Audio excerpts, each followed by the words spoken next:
On the day of my 17th birthday, my life made a turning point. The 17th birthday is insignificant to most. It's the year after you get to drive, the year before you get to vote. But this day turned me from a carefree child into a caretaker when my mother fell off our roof. Everyone always wonders, why was she on the roof? Was she attempting self-harm? Those people I don't like hanging around with because that's just a sick thought. She was up there because there was a big storm in May and the winds blew off a shingle. So my dad just made the simple request for her to replace the shingle. He tied a rope around her waist, tethered the rope to the other side of the peak of the roof down to a four-wheeler below to level out her weight. This was supposed to be her safety harness. I watched her climb the ladder as I held it, and I didn't think that it was going to be a big deal. I was just looking forward to my birthday dinner that she was in the middle of preparing when this chore was taking place. And she got to the top of the roof and was secure for a moment and then slipped on the wet shingles and fell. She was falling face first, but she had enough sense about the action to flip and land on her feet. I was in shock for a moment, and then her screams woke me up out of that shock.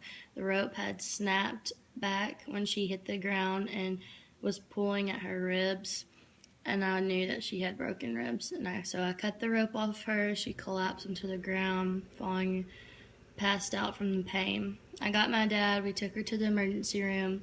The scan showed that she only had 2 crushed heels. It should have been so much worse than that. It should have been a broken spine, broken ribs, and I thought I was witnessing my mother's death as it was happening. When we got her back to the house, everyone was just really thankful that it was just crushed bones. But after family came by and everything, my dad went back to work, my brother went to his sports, and it was just my mom and I.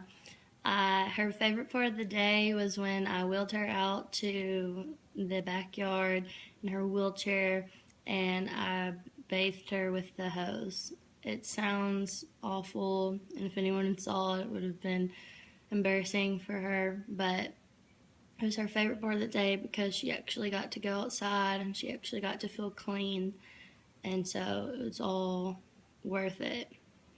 The worst part was changing out the bedpan.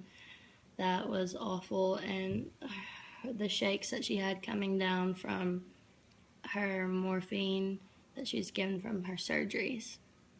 I rehabilitated her. We started out with the walker, moved up to, to the point where she could walk on her own again.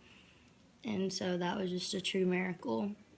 This event truly is the turning point in my life because it showed me how quick you can lose someone that you love. And I had to grow up, not hang out with my friends or go anywhere because my mother needed me, and I'm completely okay with that. So even though 17 isn't legally an adult, I definitely feel like I grew up and I'm old enough to face the real world now.